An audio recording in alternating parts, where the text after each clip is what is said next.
নমস্কার। আমরা আজকে ইউটিউব আপলোডের মানুষে এ রেকর্ডিংকে অবতীর্ণ হয়েছি এমনটাও নয়, আবার সেটা নয় সেটাও নয়। ইউটিউবে আপলোড হলেও হতে পারে, আপনারা দেখবেন পরবর্তীতে। ভালো লাগলে যেমন শেয়ার, সাবস্ক্রাইব, লাইক করেন বা শেয়ার করেন। নিজের কল্যাণ এবং সমাজের বহুল কাঙ্ক্ষিত মানুষের কল্যাণের জন্য যারা ধর্মভাব, মহাপুরুষের জীবন, মহাপুরুষের আদর্শটাকে ভালোবাসে এবং সেটা বুঝতে চায়, অনুভব করতে চায়, তাদের জন্য যদি উপকারে লাগে আপনারা শেয়ার করতে পারেন, যদি আপনাদের ভালো লেগে থাকে। আজকে আমরা যে কারণে এখানে উপস্থিত, গৃহমন্দিরে আমরা দেখতে পাচ্ছেন, এটা হচ্ছে দশাবতারের অন্যতম নবম অবতার। আজকে বুদ্ধ পূর্ণিমা তিথি। সিদ্ধার্থ গৌতম, যিনি পূর্বাশ্রমের সিদ্ধার্থ ছিলেন, তিনি গৌতম বুদ্ধ, তার কথা আমরা জানি। শাক্য সিংহ গৌতম বুদ্ধের পূর্ণ আবির্ভাব তিথি। যিনি কিনা যজ্ঞবিধি চালু করেছিলেন, বৈদিক যজ্ঞবিধি, তিনি আবার এর পূর্ণ বিরোধিতা করলেন, পশুযজ্ঞের বিরোধিতা করলেন। সেই গতকাল নৃসিংহ চতুর্দশী ছিল। দশাবতার স্তোত্রে আমরা দেখেছি নরসিংহদেব আমরা দেখতে পাচ্ছি ছবিতে। নরসিংহদেবের পূর্ণ আবির্ভাব তিথি নৃসিংহ চতুর্দশী তিথিতে উদযাপিত হয়েছে। তার সম্পর্কে কিছু বলা হয়েছে, দশাবতার স্তোত্রের মধ্যে তাকে স্তব করা হয়েছে, শ্রদ্ধা জানানো হয়েছে। আজ কিন্তু আমরা ওই দশাবতার স্তোত্রের মধ্য দিয়েই সূচনা করব কি না বুদ্ধ পূর্ণিমার, যেখানে আমরা নবম অবতারে লক্ষ্য করব গৌতম বুদ্ধ। নবম অবতারে যিনি আছেন গৌতম বুদ্ধ, ভগবান সিদ্ধার্থ বুদ্ধদেব, তাকে আমরা স্মরণ করব। যদিও হিন্দু বৈষ্ণবপন্থী, বিশেষ করে গীতগোবিন্দকার কবি জয়দেব, এমনকি শ্রীমদ্ ভাগবত ইত্যাদি, গরুর পুরাণ, এগুলোতে দশাবতারের কথা রয়েছে।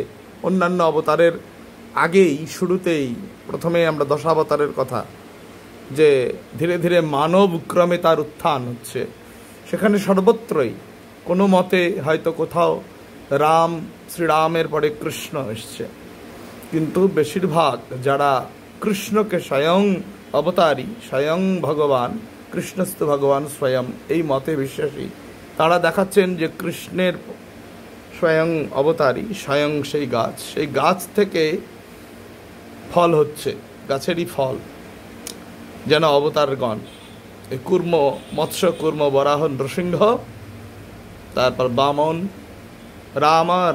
রামশ্চ, মানে রাম পরশুরাম, ত্রেতাতারী রাম, মর্যাদা পুরুষোত্তম শ্রীরাম, তারপরে রাম হচ্ছেন বলরাম, জ্যেষ্ঠ ভ্রাতা, শ্রীকৃষ্ণের জ্যেষ্ঠ ভ্রাতা বলরাম। তারপরেই আসছেন, এই বলরাম হয়ে যাওয়ার পরেই আমরা লক্ষ্য করছি এলেন বুদ্ধদেব নবম অবতারে, যার পূর্ণ আবির্ভাব তিথি আজ। দশম অবতারে যিনি আছেন তিনি কল্কিদেব। তিনি অবতীর্ণ হননি। ধরা যখন ক্লিষ্ট, ক্লেশগ্রস্ত হবে, কলির যখন অন্তিম পর্যায়ে নাকি আসবে, এখনও সে সময় আসেনি, যখন যবনকে ধ্বংস করবার জন্য ম্লেচ্ছ নিদহন নিবহ, আমরা পাবো শ্লোকের শেষের দিকে গিয়ে, ম্লেচ্ছ নিবহ নিধনে কলকি রূপ ধৃত, জয় জগদীশ হরে ধৃত কলকি শরীর, এরকমভাবে আমরা পাবো। আমরা যে স্তোত্র করেছি গতকাল, আজও করব, দশাবতার স্তোত্র, সেখানে দেখতে পাবো। তো তার পূর্বেই আসছেন কি নবম অবতার ভগবান বুদ্ধ, যাকে দার্শনিক সম্প্রদায়, ভারতীয় দার্শনিকের মধ্যে দুটো ভাগ হয়ে গেল, আস্তিক এবং নাস্তিক। আস্তিক, যে ষড়দর্শনের কথা বলা হয়েছে, যারা বেদ প্রামাণ্য স্বীকার করেন, বেদের প্রামাণ্যবাদী, বেদের প্রামাণ্যের বিরুদ্ধে কথা বলেন না, তারা ন্যায়, বৈশেষিক, সাংখ্য, যোগ পূর্ব মীমাংসা উত্তর মীমাংসা মানে পূর্ব মীমাংসা মানে মীমাংসা, উত্তর মীমাংসাকে বেদান্ত বলা হচ্ছে। এগুলোর অতিরিক্ত যে তিনটি দর্শন সেগুলোকে নাস্তিক দর্শন বলা হচ্ছে, যার অন্যতম চরম দার্শনিক, চরম নাস্তিক যাকে বলা হয়েছে, বেদ প্রামাণ্য বিরোধী শুধু নয়, তারা কিন্তু একদম অনাত্মবাদী বলা চলে, কি বলবো, নৈরাত্মবাদী অনাত্মবাদী ঠিক কথাটা তাদের ক্ষেত্রে খাটে না। তারা দেহকেই আত্ম বলেন এবং ললনা আলিঙ্গন, স্ত্রী আলিঙ্গন, কামোপভোগকেই পরম পুরুষার্থ বলে থাকেন। তারা তো জন্মান্তর মানেনি না। ঋণং কৃত্বা ঘৃতং পিবেত যাবৎ জীবেত সুখং জীবেত ভস্মীভূতস্য দেহস্য পুনরাগমনম কুতঃ, এই মতবাদে বিশ্বাসী সেই চার বাকপন্থী, যারা ইহকাল পরকাল কিছু মানেন না, ভোগকেই সর্বস্ব পরম পুরুষার্থ বলে জ্ঞান করেন। সেই চার বাকদের কথা ছেড়েই দিলাম। তারপরেই আসছেন সৌগতরা। সৌগত হচ্ছে বৌদ্ধাহা, এই বুদ্ধদেবের মতাবলম্বী। ইনি কেন নাস্তিক হলেন, বুদ্ধদেবকে কেন তাহলে আমরা আলোচনায় আনছি? বুদ্ধদেব বৈষ্ণবী দৃষ্টিতে ভগবানের অবতার, তিনি বিষ্ণুর অবতার, কিন্তু তিনি মত পথটাকে বদলে নিলেন যুগের প্রয়োজনেই। হয়তো ভগবান ওই তার স্তোত্রে পাবো, স্তবে পাবো, তিনি যিনি শ্রুতির বিধান করেছিলেন, যজ্ঞের বিধান করেছিলেন, শ্রুতিবিহিত পশুযাগের বিধান দিয়েছিলেন, সেই শ্রুতিবিহিত পশুযাগের তিনি নিন্দা করেছেন। সদয় হৃদয় দর্শিত পশুঘাতম বলা হয়েছে, দেখবো আমরা স্তোত্রের মধ্যে পাবো, বিস্তারে পরে জানবো। তিনি হৃদয়বান হলেন, বৈদিক যজ্ঞের বিরোধিতা করলেন, বৈদিক প্রামাণ্যকে যেন অস্বীকার করলেন, তাই তিনি নাস্তিক পথে পড়ে গেলেন। আরেকজন হচ্ছেন জৈন, আরহত দর্শন, জৈন দর্শন। এই চার ভাগ বৌদ্ধ জৈন তিনজনকে নাস্তিক বলা হলো। এরা ভারতীয় দার্শনিক মত এদের, কিন্তু এরা নাস্তিক পর্যায়ে হলেন। কিন্তু সেই লৌকায়তিকবৎ, চার্বাকবৎ এই বৌদ্ধ জৈনেরা কিন্তু সেই নন। তারা কিন্তু ঈশ্বরকে স্বীকার করেন না, এই অর্থে নাস্তিক নন। তারা আত্মবাদী, মুক্তির কথা বলেন, এর কথা বলেন, নির্বাণের কথা বলেন, তারা সেই অর্থে নাস্তিক হতে পারেন না। কিন্তু সেই বুদ্ধদেবকে দেখব, হিন্দু মতে দেখার চেষ্টা করব, স্তবের মধ্য দিয়ে তার কীর্তিগাথা প্রকাশিত হবে। কারণ তিনি স্বয়ং তো হিন্দু ছিলেন, রাজার ছেলে, নেপালে কপিলাবস্তুতে আমরা জানি রাজা শুদ্ধোধনের ঘরে তিনি জন্মেছিলেন, শাক্যশিঘ্র সিদ্ধার্থ। আর তার স্ত্রী ছিল যশোধরা, পুত্র একমাত্র রাহুল। তার জড়া শোক ব্যাধি দেখে মনে হলো এই কি চিরন্তন সত্য? তিনি জানতে পারলেন, উত্তর এলো এটাই চিরন্তন ঘটনা।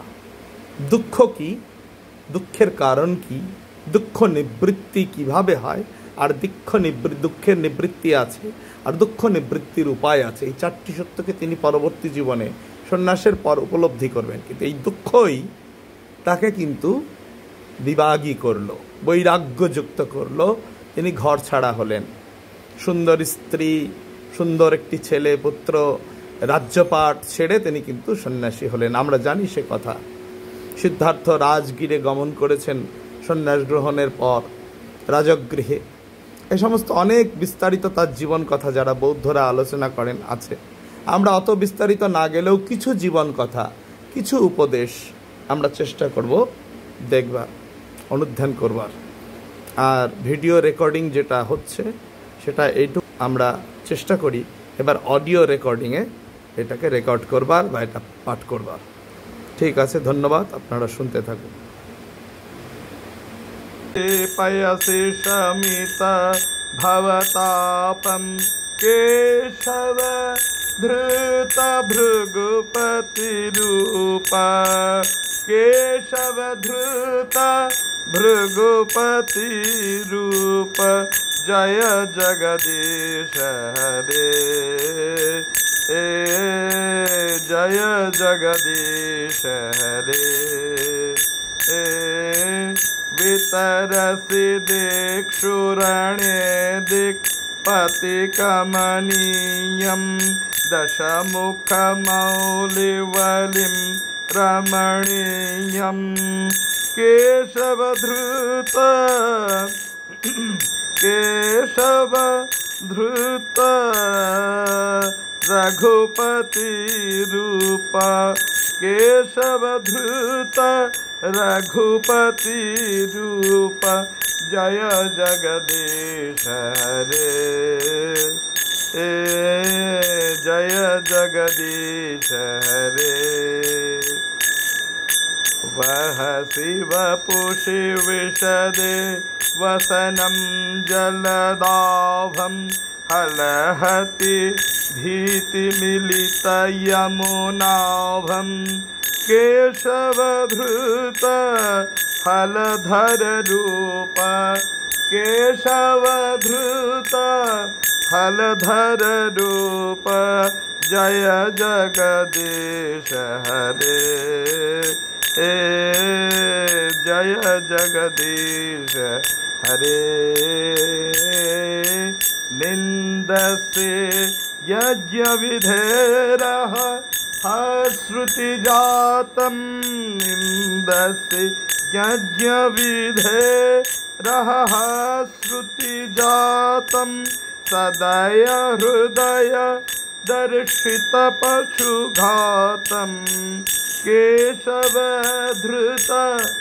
बुद्ध शरीर केशवधृत बुद्ध शरीर जय जगदीश हरे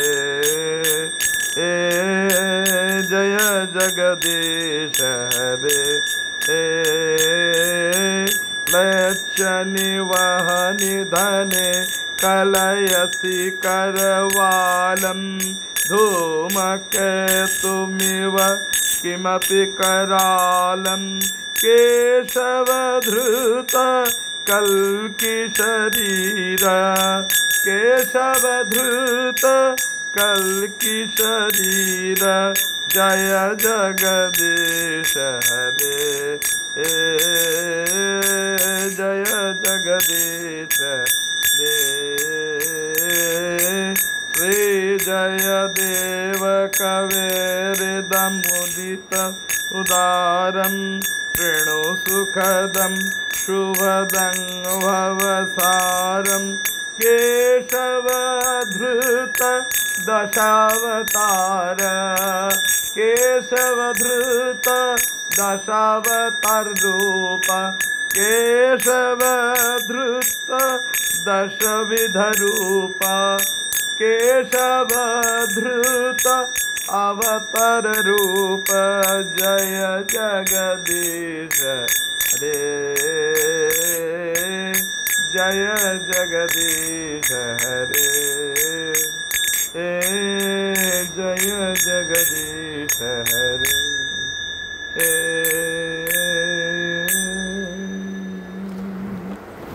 এখন আমরা দেখব কিভাবে রামকৃষ্ণ মঠ মিশনে শ্রী রামকৃষ্ণ পূজা একটা বই আমার কাছে আছে, পূজা পদ্ধতি অনুসারে আমরা পূজা করি। কিভাবে ধ্যান মূর্তি এখানে আমরা লক্ষ্য করি,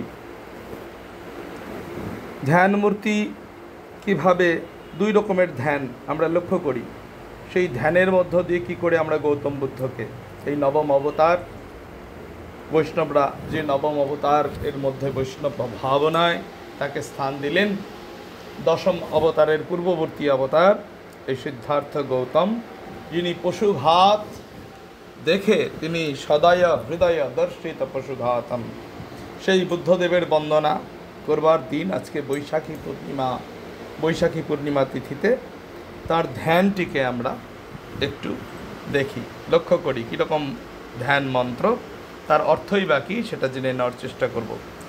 ওম শান্তং সদা প্রাণিবধাতি ভীতং বৃহজ্জটাজুট ধরোত্তমাঙ্গম তনুল্লসদ্গৈরিক গৌরবস্ত্রম योगीश्वरं बुद्धं अहं भजेयम्।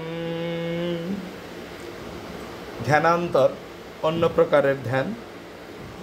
ওম পশুবধম অতি ঘোরম চোদিতম বেদশাস্ত্রৈঃ শময়িতুমবতীর্ণম জ্ঞানদম শাক্যসিংহম प्रकटितनवमार्गाद्वैत निर्वाण कल्पं विमल परमहंसं রামকৃষ্ণম ভজামহ। প্রশ্ন হতে পারে, এই মন্ত্রটিতে আমরা কেন বিমল পরমহংস রামকৃষ্ণের ভজনা করছি? আমরা প্রথম ধ্যান অংশটির ওম শান্তম সদা প্রাণী বধাতি ভীতম এর অর্থটা দেখি। বলছে, যিনি শান্ত, সর্বদা প্রাণীবধ ভয়ে অতি ভীত, বৃহৎ জটাজুট মণ্ডিত। এখানে জটাজুট বলা হচ্ছে। কোনো জায়গায় আমরা জানি তিনি সাধনা করতে করতে এমনভাবে ডুবেছিলেন ধ্যানে, ওই শামুক শ্রেণী সব উঠে তার মস্তকে, মাথায় মুণ্ডিত মস্তক, কেশ নেই, সন্ন্যাস গ্রহণ করেছেন, সেটাকে আবৃত করে রেখেছিলেন, এরকম শোনা যায়, এরকম মত আছে। কিন্তু আমরা এখানে দেখছি ধ্যানে কিন্তু বৃহৎ জটাজুট মণ্ডিত যার মস্তক, যার বড় বপু, শ্রেষ্ঠ এই শরীরটা, বড় বপু, বড় মানে শ্রেষ্ঠ, গৈরিক বস্ত্র শোভিত, কাষায় বস্ত্র পরিহিত তিনি। কাষায় বস্ত্র হচ্ছে গৈরিক বস্ত্র, সেই যোগী শ্রেষ্ঠ বলা হয়েছে। তাদের মত পথ যতই ভিন্ন হোক, হিন্দু দৃষ্টিকোণ থেকে তিনি যোগী। সেই যোগী শ্রেষ্ঠ বুদ্ধদেবকে আমি ভজনা করি। আর যে পাঠান্তর, ধ্যানান্তর আমরা দেখি, ধ্যানান্তরে পাঠ দেখলাম, পশুবধম অতি ঘোরম চোদিতম বেদশস্ত্রৈঃ শময়িতুম অবতীর্ণম জ্ঞানদম শাক্যসিংহম প্রকটিত নবমার্গ অদ্বৈত নির্বাণ কল্পম বিমল পরমহংসম রামকৃষ্ণং ভজামহ। যদিও তিনি বেদবিরোধী, বেদান্ত, অদ্বৈত বেদান্ত অনুযায়ী তিনি বৌদ্ধ ধর্ম স্থাপন করেছেন, বা অদ্বৈত বেদান্তের কথাকেই, উপনিষদের তত্ত্বকেই প্রকাশ করতে সেই অভিপ্রায়ে তিনি অদ্বৈত মার্গের কথা বলেছেন, এমনটা নয়, সুপরিকল্পিত ব্যাপারটা এরকম নয়।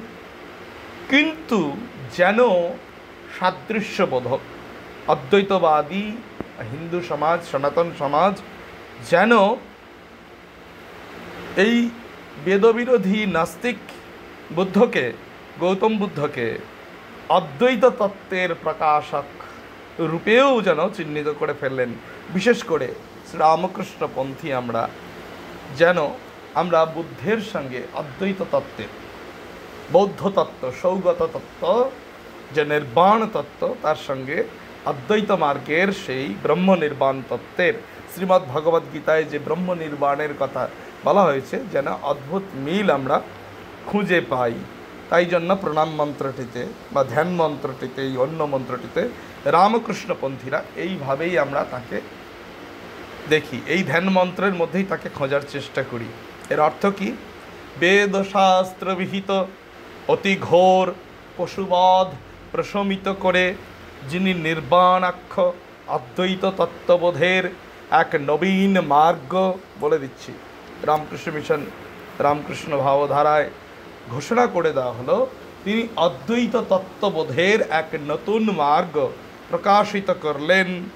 সেই জ্ঞানদাতা শ্রীরামকৃষ্ণ রূপী শাক্য বংশ সিংহকে। শাক্য বংশ সিংহ বুদ্ধদেব, সিদ্ধার্থ, তিনি শ্রীরামকৃষ্ণ রূপে জ্ঞান দিচ্ছেন। এবার এই অবতারে রামকৃষ্ণ রূপে তিনি এসছেন। সেই বুদ্ধই রামকৃষ্ণ রূপে প্রকটিত জ্ঞানদাতা শ্রীরামকৃষ্ণ রূপী শাক্য সিংহ বংশকে, শাক্য বংশ সিংহকে যিনি সিদ্ধার্থ, তাকে ভজনা করি, সেই বুদ্ধদেবকে ভজনা করি। মানস পূজাদি বিশেষার্ঘ্য স্থাপনাদির দরকার না হলেও মানস পূজা, সামান্য অর্ঘ্য স্থাপন, এগুলো যেভাবে আমরা পূজা করে থাকি রামকৃষ্ণ মঠ মিশনের শাখায় আজকের এই পুণ্যতিথিতে এভাবেই পুজো করা হয়। বলা হয় ওম নমো ভগবতে অর্হতে সম্বুদ্ধায় নমঃ। হিন্দু মতে এই পঞ্চপ্রচারে বা দশপ্রচারে পুজো হয়ে থাকে, পাদ্য আচমনীয় ইত্যাদি ক্রমে। কি বলা হয়? ওম এতে গন্ধপুষ্পে নমো ভগবতে অর্হতে সম্বুদ্ধায় নমঃ। ওম নমো ভগবতে অর্হতে সম্বুদ্ধায় নমঃ।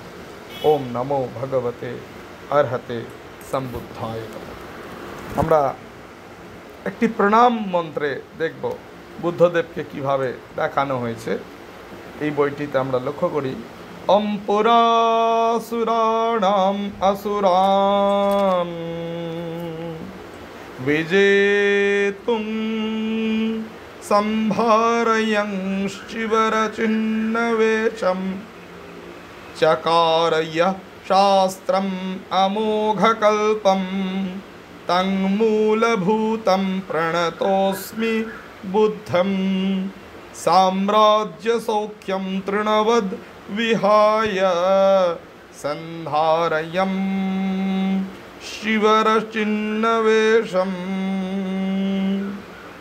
संधारयन् चिवर चिन्नवेशं निनिन्दवेदं पशुघातनं यो दयामयं तं प्रणतोस्मि बुद्धं। যিনি পুরাকালে অসুর শক্তি নাশ, পুরাণের যুগে অসুর শক্তি নাশ করে সুরশক্তিকে বিজয়ী করতে পুরা আসুরান সুরশক্তিকে বিজয়ী করতে, দেবশক্তিকে বিজয়ী করতে সন্ন্যাস বেশ ধারণ ও অমোঘ কল্প নবীন শাস্ত্র রচনা করেছিলেন সেই বুদ্ধদেবকে আমি প্রণাম করি, যিনি সাম্রাজ্য সুখকে তৃণবধ ত্যাগ করে সন্ন্যাস গ্রহণ করেছিলেন ও পশুবধ রূপ বেদ বর্ণিত সকাম কর্মের নিন্দুক, যিনি বৈদিক যজ্ঞেরই তিনি নিন্দা করেছেন, বেদ বর্ণিত সকাম কর্মের নিন্দা করেছেন, সেই দয়াময় বুদ্ধদেবকে আমি প্রণাম করি। আজ আমরা বলে রাখি গৌতম বুদ্ধের এই পুণ্য আবির্ভাব তিথিতে আমরা খুব সংক্ষিপ্ত আকারে কিছু বন্দনা, স্তব, গান, তার জীবন কথা এবং ভগিনী নিবেদিতার লেখা শিব ও বুদ্ধ বলে একটি বই, তার কিছু অংশ পাঠ, স্বামী বিবেকানন্দের আলোকে আমরা বুদ্ধদেবকে দেখার চেষ্টা করব রামকৃষ্ণ মিশনের দৃষ্টিকোণ থেকে এবং বুদ্ধদেবের জীবন থেকে কিছু আলোকপাত করব। এই মানসে আমরা এখানে উপস্থিত। আজকে এই রূপেই আমরা বুদ্ধদেবের প্রতি শ্রদ্ধা নিবেদন করতে পারবো বলেই আমাদের বিশ্বাস।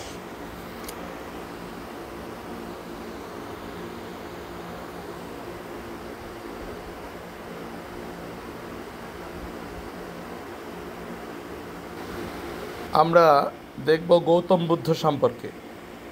গৌতম বুদ্ধ হচ্ছেন বৌদ্ধ ধর্মের 28তম বুদ্ধ, একজন সম্যক সম্বুদ্ধ তপস্বী ও জ্ঞানী, যার তত্ত্ব অনুসারে বৌদ্ধ ধর্ম প্রবর্তিত হয়। তিনি সিদ্ধার্থ গৌতম, শাক্যমুনি বুদ্ধ অথবা বুদ্ধ উপাধি অনুযায়ী শুধুমাত্র বুদ্ধ নামেও তিনি পরিচিত। অনুমান করা হয় তিনি খ্রিস্টপূর্ব 625 অব্দে একদা প্রাচীন ভারতের পূর্বাঞ্চলে জীবিত ছিলেন, শিক্ষাদান করেছিলেন। গৌতম বুদ্ধ ভোগবাসনা চরিতার্থকরণ এবং তার অঞ্চল জুড়ে প্রচলিত শ্রমণ আন্দোলনের আদর্শ অনুসারে কঠোর তপস্যার মধ্যপন্থা শিক্ষা দিয়েছিলেন। পরবর্তীকালে তিনি মগধ বলা হচ্ছে, এবং কৌশল সহ পূর্ব ভারতের অন্যান্য অঞ্চলেও শিক্ষাদান করেছেন। তিনি মিথ্যাদৃষ্টি, অজ্ঞানতা, তৃষ্ণা, পুনর্জন্ম, কষ্ট থেকে মুক্ত হয়ে পরম সুখ নির্বাণের পথ শিখিয়েছিলেন। পুনর্জন্মবাদে বিশ্বাসী হিন্দুদের মতো বৌদ্ধরাও। সিদ্ধার্থ গৌতম, যাকে আমরা সাক্ষ্য সিংহ বলে জানি, দাম্পত্য সঙ্গী যশোধরা, সন্তান রাহুল, পিতা শুদ্ধধন, মাতা মায়াদেবী। বৌদ্ধ ধর্মের প্রতিষ্ঠাতা তিনি। কাশ্যপ বুদ্ধ বলা হচ্ছে পূর্বসূরি, উত্তরসূরি হচ্ছে মৈত্রেয় বুদ্ধ। বুদ্ধেরও অনেক, বুদ্ধ একটা স্টেজ, একটা অবস্থা। স্বামীজি বলছেন বুদ্ধ কোনো ব্যক্তি নয়, বুদ্ধ একটি অবস্থার নাম। ছোটবেলায় স্বামীজি গৌতম বুদ্ধের ধ্যান করছেন, বা ছোটবেলায় ধ্যান করতেন। তিনি খেলতে ভালোবাসতেন এবং সত্যি তার ধ্যান মজে যেত, ধ্যানে তিনি মগ্ন হয়ে যেতেন। এইরকম তার অদ্ভুত অদ্ভুত দর্শন হতো। ঘুমোতে যাওয়ার আগে জ্যোতি দর্শন হতো তিনি যখন নরেন্দ্রনাথ ছিলেন। একবার তিনি তার শোয়ার ঘরে ধ্যান করছেন বা বসে আছেন, দেখেন ঘরের দেওয়ালে বিশাল আলোক জ্যোতি। সেই আলো জ্যোতি দেখে তিনি ভয় পেয়ে চিৎকার করে বাইরে বেরিয়ে এসেছিলেন। অনেক পরবর্তীতে আর দেখার চেষ্টা করেছেন সেই মূর্তি, সেই গেরুয়া বসন পরিহিত সেই জ্যোতির্ময় মূর্তি তিনি আর দর্শন করেননি, একবার দেখেছিলেন। পরবর্তীতে তিনি জেনেছিলেন যে তিনি বুদ্ধ ছিলেন, বুদ্ধের দর্শন তার হয়েছিল। এটুকুম আমরা জানি স্বামীজির জীবনে আছে। বৌদ্ধরা তাকে সেই বোধিপ্রাপ্ত বা দিব্য শিক্ষক মনে করেন। কাকে? বুদ্ধকে, গৌতম বুদ্ধকে, যিনি সম্পূর্ণ বুদ্ধত্ব অর্জন করেছেন। নিজের অন্তর্দৃষ্টির কথা সবাইকে জানিয়ে দিয়ে চেতন সত্তাদের পুনর্জন্ম, দুঃখের সমাপ্তি ঘটাতে সাহায্য করেছেন। বৌদ্ধরা বিশ্বাস করেন যে গৌতম বুদ্ধের জীবন কাহিনী, কথোপকথনের বিবরণ, সন্ন্যাস নিয়মাবলী তার মৃত্যুর পর হতে সংজ্ঞায়নের মাধ্যমে বুদ্ধের বাণী সংরক্ষণ করে রাখতেন। ইতিহাসে এরকম এই পর্যন্ত বলা হচ্ছে, ইতিহাসে এরকম এই পর্যন্ত 6টি সংজ্ঞায়ন হয়েছে। প্রথম সংজ্ঞায়ন হয় বুদ্ধের মহাপরিনির্বাণের পর রাজা অজাতশত্রুর পৃষ্ঠপোষকতায় ভারতের সপ্তপর্ণী গুহায়, এবং দ্বিতীয়টি হয় বৈশালীতে কালাশোকের পৃষ্ঠপোষকতায়, তৃতীয়টি হয় সম্রাট অশোক মৌর্যের পৃষ্ঠপোষকতায়। এভাবে বড় বড় রাজা ও শাসকদের পৃষ্ঠপোষকতায় ত্রিপিটক বুদ্ধ বচন সংরক্ষিত হয়ে আসছে। বৌদ্ধদেবের ধর্মগ্রন্থের নাম জানি আমরা ত্রিপিটক: অভিধর্ম পিটক, বিনয় পিটক, সুত্ত পিটক। অভিধম্ম পিটক, বিনয় পিটক, সুত্ত পিটক আমরা জানি। এই নিয়ে ত্রিপিটক পালি ভাষায় রচিত বুদ্ধদেবের জীবনী গ্রন্থ নয়, বুদ্ধদেবের উপদেশ এর আকর যে গ্রন্থ, রিলিজিয়াস যে টেক্সট, সেটা কিন্তু পালি ভাষায় রচিত আমরা জানি। ঐতিহাসিক সিদ্ধার্থ বুদ্ধ কেমন? বৈদিক ব্রাহ্মণ্যবাদ ছাড়াও বুদ্ধের জীবন ছিল আজীবক, চার্বাক, জৈন ধর্ম, অঞ্জন প্রভৃতি প্রভাবশালী শ্রমণ চিন্তাধারার উদয়কালের সমসাময়িক। এখানে আমরা দেখতে পাই যে দীর্ঘনিকায় গ্রন্থে ব্রহ্মজাল সূত্রে এই ধরনের 62 মতবাদের কথা বিবৃত আছে। সেই যুগে মহাবীর, পুরাণ, কশ্যপ, মক্খালি, গোসাল, অজিত, কেশকম্বলী, পকুধ কচ্চায়ন, সঞ্জয় বেলট্টিপুত্র, এরকম প্রমুখ প্রভাবশালী দার্শনিক তাদের মত প্রচার করেছেন।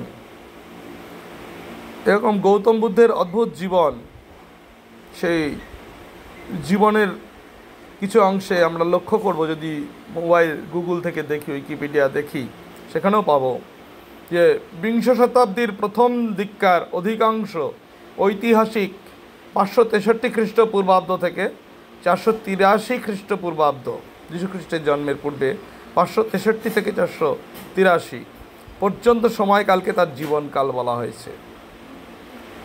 দেখানো হচ্ছে 60 বছর।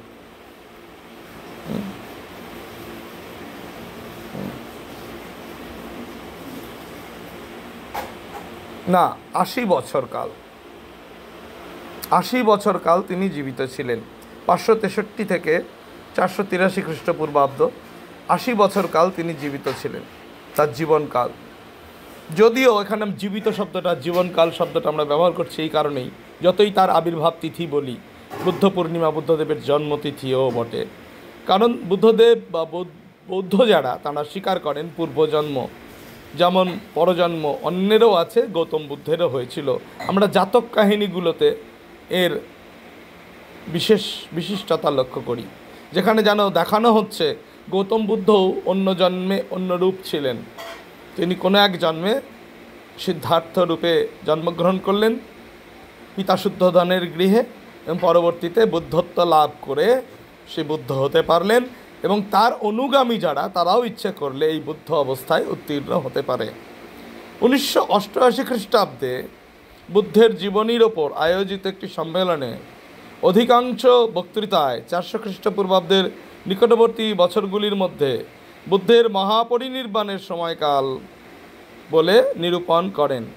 এই বিকল্প মতবাদগুলি সমস্ত ঐতিহাসিকদের দ্বারা স্বীকৃত নয়।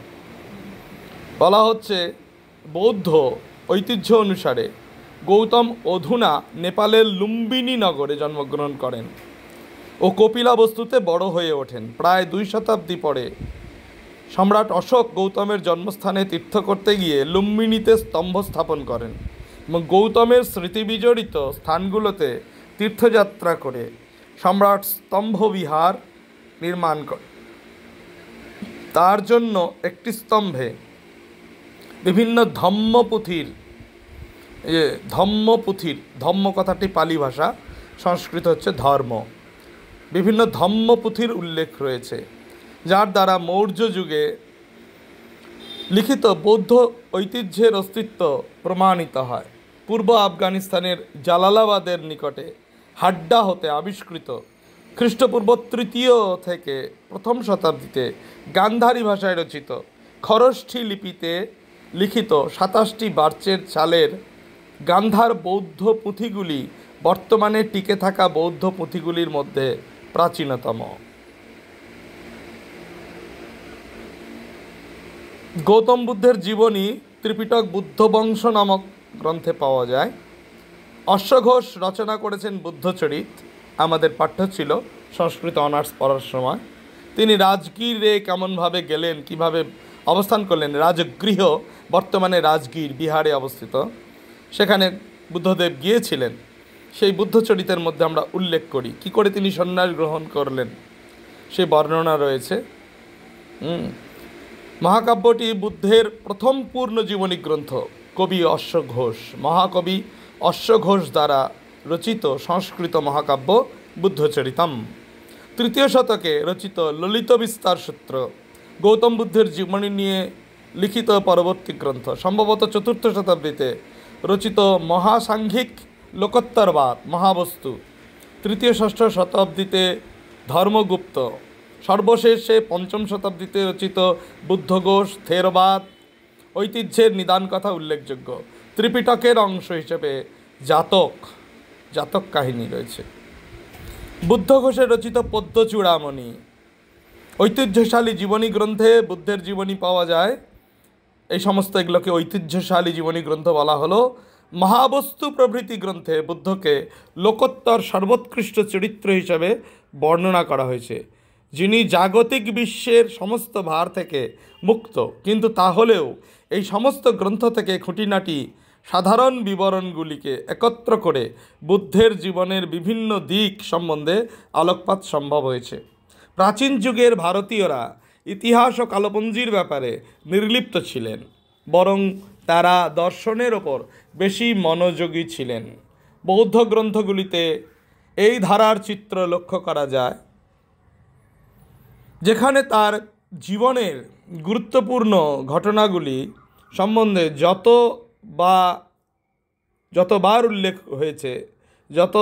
উল্লেখ হয়েছে তার চেয়ে অনেক বেশি গুরুত্ব দিয়ে তার শিক্ষা দর্শনের বর্ণনা করা হয়েছে। এই গ্রন্থগুলিতে প্রাচীন ভারতের সংস্কৃতি, দৈনন্দিন জীবন সম্বন্ধে ধারণা পাওয়া যায়। যাই হোক না কেন, এসব ঐতিহাসিক গ্রন্থ থেকে গৌতম বুদ্ধের ঐতিহাসিকতা নিয়ে কোনো সন্দেহ নেই। বুদ্ধ সিদ্ধার্থ গৌতম আমরা জানি, পালি সিদ্ধার্থ গৌতম, এটা পালি ভাষা, সংস্কৃতে সিদ্ধার্থ গৌতম, পালিতে সিদ্ধার্থ গৌতম। নাম ছাড়াও তিনি শাক্যমুনি, শাক্যদের ঋষি, শাক্য বংশের সিংহ তিনি বলা হয়েছে। অন্যান্য উপাধিতেও তিনি শাক্য সিংহ রূপেও পরিচিত। গৌতম বংশীয় নামের অর্থ গৌতমার বংশধর। গৌতম, গৌতম না, গৌতম, যার কাছে সবচেয়ে বেশি আলো আছে তাকে গৌতম বলা হয়েছে। গৌতম ক্ষত্রিয় গোষ্ঠী তাদের বাড়ির পুরোহিতের নাম করে। উপাখ্যানগুলির একটি সাধারণ তালিকা সাধারণত ক্যানোনিক্যাল গ্রন্থগুলিতে একসাথে দেখা যায়। তার কিছু আধ্যাত্মিক ও গুণাবলীকে চিত্রিত করে। সমবুদ্ধ, সমবুদ্ধ পুরোপুরি স্বজাগ্রত, ভিজ্জা কারণা সম্পানো পালি ভাষায় বলা হয়েছে। এর মানে হলো উচ্চতর জ্ঞান, আদর্শ, আচরণে সমৃদ্ধ। সুগত, সুগত মানে ভালো গেছে, ভালো কথা বলেছে যে, সুগত। লোকভিদু, লোকভিদু মানে বহু জগতের জ্ঞানী। অনুত্তর পুরিষা দম্য সারথি, অপ্রশিক্ষিত লোকদের অদক্ষ প্রশিক্ষক, অদক্ষ প্রশিক্ষক। সত্যদেব মনুষানা, দেবতা ও মানুষের শিক্ষক। ভাগবত ধন্য এক। অরহং শ্রদ্ধার যোগ্য, অরহন্তা হলো কলঙ্কের সাথে ধ্বংসপ্রাপ্ত একজন, যিনি পবিত্র জীবন যাপন করেছেন, যা করতে হবে তা করেছেন, বোঝা চাপিয়েছেন, প্রকৃত লক্ষ্যে পৌঁছেছেন, সত্তার শৃঙ্খল ধ্বংস করেছেন এবং চূড়ান্ত জ্ঞানের মাধ্যমে সম্পূর্ণ মুক্ত হয়েছেন। এতগুলো মানে অনেকগুলো অর্থ হয়। এই অরহন্ত শব্দের অর্থ আমরা পেলাম। জিনা হলো বিজয়ী, যদিও এই শব্দটি সাধারণত জৈন ধর্মে মুক্তি লাভ করেছেন। এবং এমন একজন ব্যক্তি জৈন ধর্মে মুক্তি লাভ করেছেন এমন একজন ব্যক্তির নাম বলতেই ব্যবহৃত হয়। এটি বুদ্ধের জন্য একটি বিকল্প উপাধিও। জিনা শব্দটি জৈন ধর্মেই বেশি ব্যবহার হয়। বলা হচ্ছে বুদ্ধদেবেরও বিকল্প উপাধি। তাকে অরহন্ত, ভাগবত, সত্যদেব মনুষানা, সুগত, সমবুদ্ধ, ভিজ্জা কারণা সম্পানো, এইভাবে তাকে উপাধি দেওয়া হয়েছে বুদ্ধদেবকে, গৌতম বুদ্ধকে। আমরা দেখতে পাই পালি ত্রিপিটকে বুদ্ধের জন্য আরও অসংখ্য উপাধি এবং উপাধি রয়েছে, যার মধ্যে রয়েছে সর্বদর্শী, সর্ব অতিক্রমী ঋষি, পুরুষদের মধ্যে ষাঁড়, ক্যারাভান নেতা, অন্ধকার দূরীকরণকারী, চোখ, সারথীদের অগ্রণী, যারা অতিক্রম করতে পারে তাদের মধ্যে অগ্রণী, ধর্মের রাজা, ধর্মরাজ, সূর্যের আত্মীয়, জগতের সাহায্যকারী,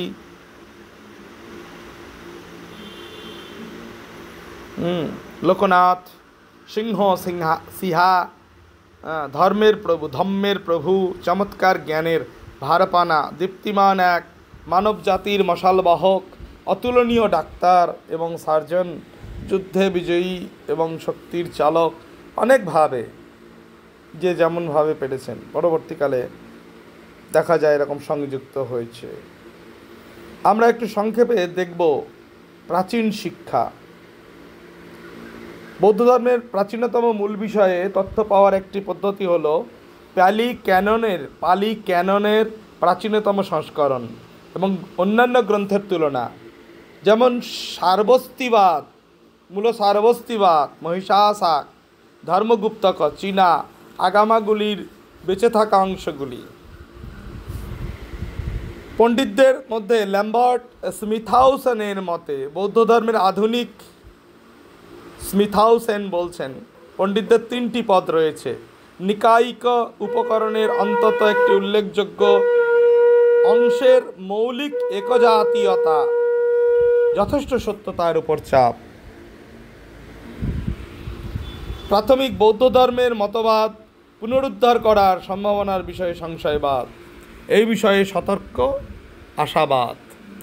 ঐতিহাসিক বুদ্ধ গৌতম শাক্যমুনি এর প্রতি তাঁদের গুণাবলী সম্পর্কে রিচার্ড গম্ব্রিচ, আকিরা হিরাকাওয়া, আলেকজান্ডার ওয়াইন এবং একে ওয়ার্ডার মনে করেন যে এই প্রারম্ভিক বৌদ্ধ ধর্ম গ্রন্থগুলিতে এমন উপাদান রয়েছে যা সম্ভবত এই চিত্রটিকে শনাক্ত করা যেতে পারে।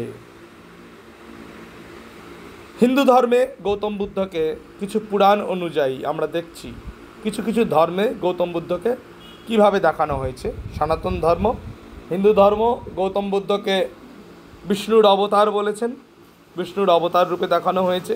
তবে ভাগবত পুরাণ অনুযায়ী অঞ্জনের পুত্র অর্থাৎ সুগত বুদ্ধ বিষ্ণুর অবতার। ভাগবত পুরাণ অনুযায়ী অঞ্জনের পুত্র অর্থাৎ সুগত বুদ্ধ বিষ্ণুর অবতার। প্রকৃতপক্ষে বুদ্ধের শিক্ষা পবিত্র বেদের কর্তৃত্ব, ব্রহ্ম আত্মার ধারণাকে অস্বীকার করে। বুদ্ধের শিক্ষায় কিন্তু পবিত্র বেদের কর্তৃত্ব, অপৌরুষেয়ত্ব কোনো কিছুই স্বীকার করা হয় না। বুদ্ধের শিক্ষায় ব্রহ্ম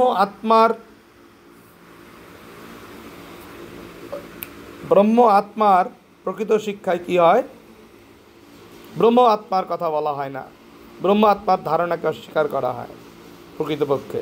ফলস্বরূপ হিন্দু ধর্মের 6টি নৈষ্ঠিক আস্তিক দর্শন শাখার বিপরীতে একটি নাস্তিক শাখার অন্যতম বৌদ্ধ ধর্মকে দেখা হয়।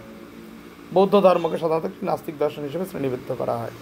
এছাড়াও ত্রিপিটকের দীর্ঘ নিকায়ে ভগবান বুদ্ধ বলেছেন যে তিনি কারো অবতার নন। দীর্ঘ নিকায়, ত্রিপিটকের দীর্ঘ নিকায়ে ভগবান বুদ্ধ কিন্তু নিজেকে অবতার বলে স্বীকার করেননি, তিনি নিজেকে কারো অবতার বলেননি। শিখ ধর্ম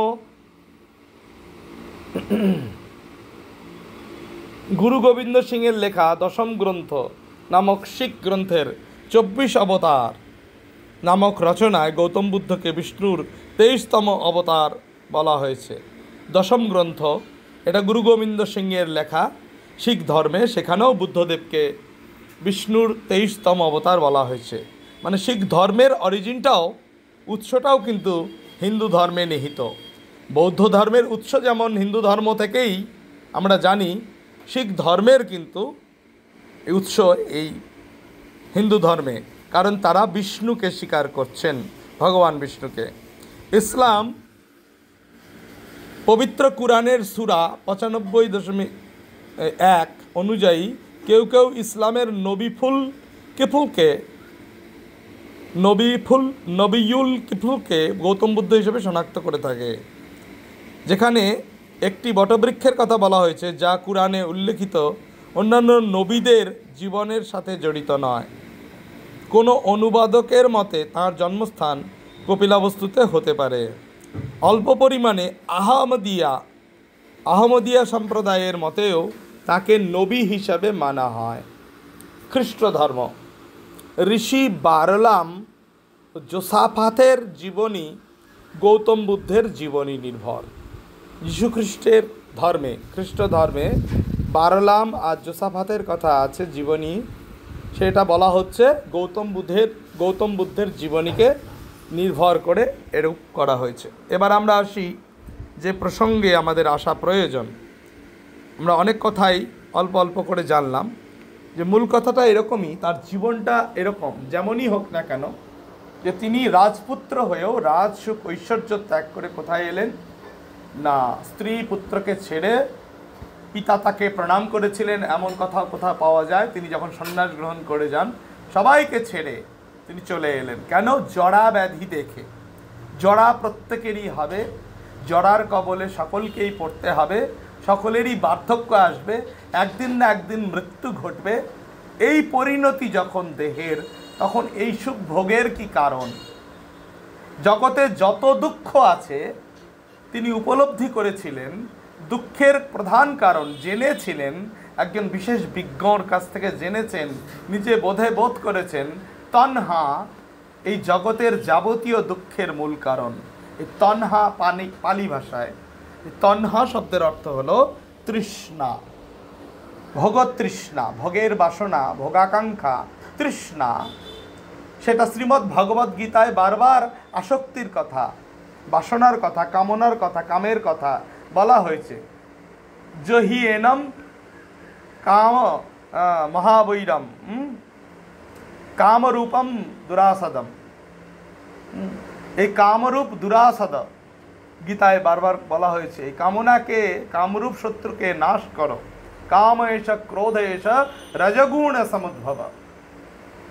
আর নির্বাসনার কথা, বাসনা শূন্য হওয়ার কথা, কামনা বাসনার হাত থেকে নিস্তার পাওয়া কথা শ্রীমদ্ ভগবদ গীতাতেও রয়েছে। সেই যে কামনা বা বাসনা সমস্ত দুঃখের কারণ। অনিত্যম অসুখম লোকম ইমম প্রাপ্য ভজস্ব মাম, শ্রীমদ্ ভগবদ গীতায় ভগবান বারবার নির্দেশ দিচ্ছেন। কারণ কি, এই বাসনার নিগড়ে পড়ে গেলে, জগৎ বাসনা দিয়ে সৃষ্ট, জগৎ বাসনা নির্ভর, কামনা নির্ভর, সুতরাং এই জগৎ অসুখকর, দুঃখের কারণ। সমস্ত বাসনার থেকে বেরিয়ে এলে, দুঃখ থেকে বেরিয়ে এসে এই বাসনার পাড়ে, দুঃখের পাড়ে অবস্থান করছি আমি, আমার শরণাগত হও, ভগবান নির্দেশ দিচ্ছেন। গীতাতে এরকম আছে। তে এই নির্বাসনা হওয়ার কথা শ্রী শ্রী মা শারদা বলছেন।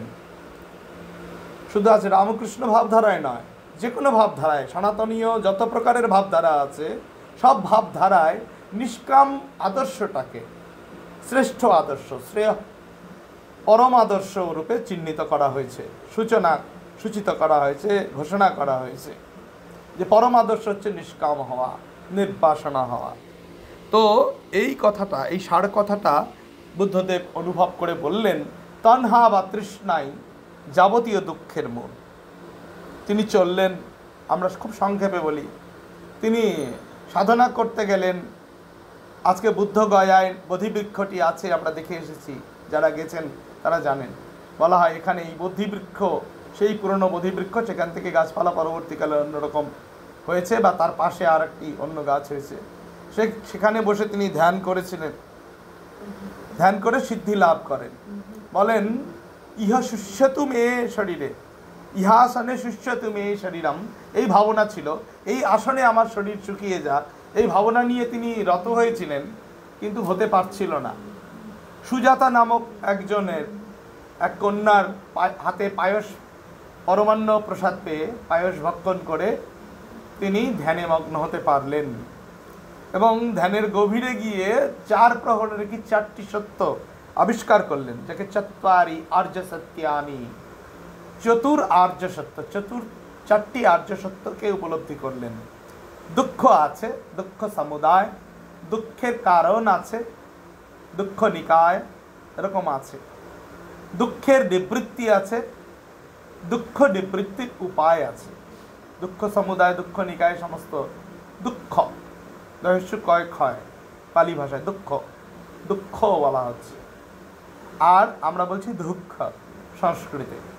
সে দুঃখের কারণ আছে, দুঃখ আছে, দুঃখের অস্তিত্ব, দুঃখের কারণ আছে, দুঃখের নিবৃত্তি আছে, দুঃখ নিবৃত্তির উপায় আছে। 4টি আর্য সত্যকে 4 প্রহরে উপলব্ধি করে দুঃখ নিবৃত্তির উপায় স্বরূপ অষ্টাঙ্গ মার্গকে তিনি অনুভব করলেন। সেই অষ্টাঙ্গ মার্গ, যার চূড়ান্ত হচ্ছে সম্যা সমাধি, সম্যক সমাধি, যেটা অষ্টাঙ্গ যোগের সাথে মেলে। এর অনেকগুলো চিন্তা ভাবনা, সৎকর্ম, সচ্চিন্তা, সদ্বাক্য, এগুলোর সঙ্গে যোগের অস্তেয়, সত্যম, অস্তেয়, এই গুণগুলো যেখানে যেখানে যেমন কোনো না কোনোভাবে মিলে যায়, কিন্তু চূড়ান্তটি সমাধিতে গিয়ে পর্যবসিত হয়।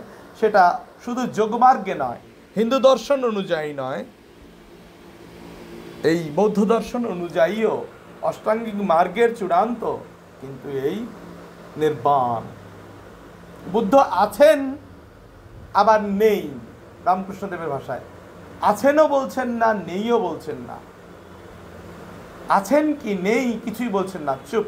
এই যে তত্ত্বে বোধ হলে তিনি আছেন কি নেই বলার মতো অবস্থা থাকে না। বুদ্ধ যেন বোধ করলেন, রামকৃষ্ণ বিবেকানন্দ যেন গৌতম বুদ্ধকে এভাবে দেখলেন, বুদ্ধদেবকে এভাবে দেখলেন যে বুদ্ধদেব বোধ করলেন। তাকে নৈরাত্মবাদী, শূন্যবাদী, তিনি আত্মা স্বীকার করেন না। স্বীকার করেন না মানে যে একদম তিনি নৈরাত্মবাদী, তিনি সব কিছু সর্বম শূন্যম সর্বং ক্ষণিকম সব্বম ক্ষণিকম, সব কিছু ক্ষণিক শূন্য। এর মধ্যেও মতবাদ, মাধ্যমিক মতবাদ আছে, বিভিন্ন মতবাদ আছে। এই বৌদ্ধ মতবাদের মধ্যে পরবর্তীকালে ভাগ হয়েছে, বিভিন্ন মতবাদের ভাগ লক্ষ্য করা যায়। তো যাই হোক না কেন, সৌত্রান্তিক না মাধ্যমিক না কোন মতবাদের, না শূন্য মতবাদ, এই মাধ্যমিক মতবাদ, শূন্য মতবাদ, সেটা বড় কথা নয়। বড় কথা হচ্ছে তিনি কিন্তু নির্বাণ লাভ করেছিলেন, মহানির্বাণ লাভ করেন। পরবর্তীতে দেখি নির্বাণ শব্দটি শ্রীমদ্ ভগবদ গীতায় অনেক আগেই ঘোষিত হয়েছে। মহাভারতের বিশ্বপর্বের অংশ শ্রীমদ্ ভগবদ গীতায় ব্রহ্ম নির্বাণ গচ্ছতি, ব্রহ্ম নির্বাণম এষা চিৎপাস্যান্তকালেপি ব্রহ্ম নির্বাণম স গচ্ছতি। হ্যাঁ, ব্রাহ্মী স্থিতি কথা বলা হয়েছে, স্থিতপ্রজ্ঞের কথা বলা হয়েছে, সেরকম ব্রহ্ম নির্বাণের কথা বলা হয়েছে। এই নির্বাণ শব্দটি বৌদ্ধ ধর্মে আমরা লক্ষ্য।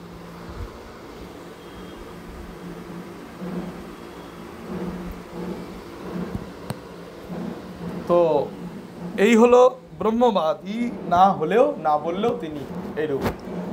যদিও পরবর্তীকালে তার জীবনীর দিকে আমরা লক্ষ্য করি, তার উপদেশ যেমন অনেক প্রকার, সাধারণ সংক্ষিপ্ত আকারে এরকম যে তৃষ্ণা মুক্তি হয়ে সাধনায় অবিচল থেকে আমাকে সম্মা সমাধি পর্যন্ত পৌঁছতে হবে, এই তো উপায়, এই তো উপদেশের প্রধান সুর, মূল কথা।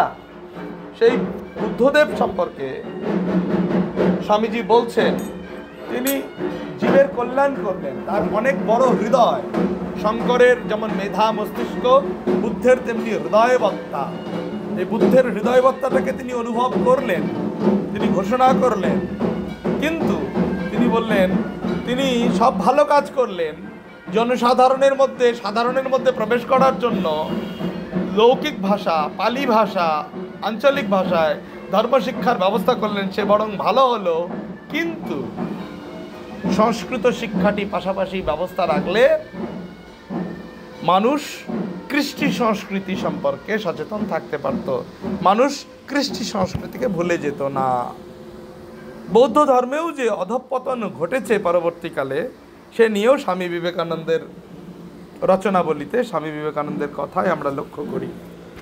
যাক, সে প্রসঙ্গ আজকে খুব একটা আলোচনা করবার অবসর নেই। আমরা দেখব ভগিনী নিবেদিতার গ্রন্থ, একটি পুস্তিকা আকারে, গ্রন্থ কি বলবো, একটা পুস্তিকা আকারে আছে একটি বই, ছোট্ট একটি বই। সেই বইটির নাম শিববুদ্ধ ভগিনী নিবেদিতা প্রণীত।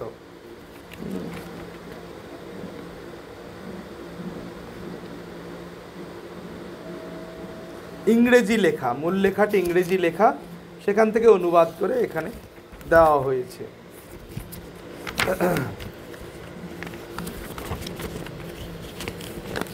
বলছেন যদি আমরা দেখি সংক্ষিপ্ত আকারে, শিব যদিও লঘু গুরু ভালো মন্দ নির্বিশেষে সকল জীবকেই ভালোবাসেন,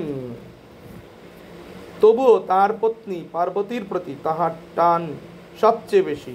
পার্বতী কাছে না থাকিলে শিবের নিকট কৈলাসপুরী অন্ধকার নিরানন্দ। পার্বতীর আরেক নাম সতী অথবা উমা।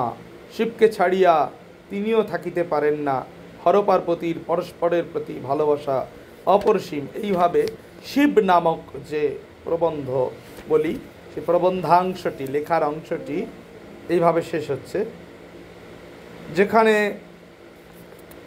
বুদ্ধদেব সম্পর্কে বলতে গিয়ে তারপরের অংশ বুদ্ধ যশোধরা বলছেন, কপিলাবস্তু নগরে 2500 বৎসর আগেও একদা নগর রাজপ্রাসাদ আনন্দ কোলাহল মুখরিত হইয়া উঠিল, কারণ রাজকুমার গৌতম সেদিন ভূমিষ্ঠ হইয়াছিলেন। যখন লিখছেন নিবেদিতা তখন থেকে 2500 বৎসর আগের কথা। উত্তর ভারতের এক প্রান্তে কপিলাবস্তু নগর, সেই নগরে আনন্দ কোলাহল হয়েছিল।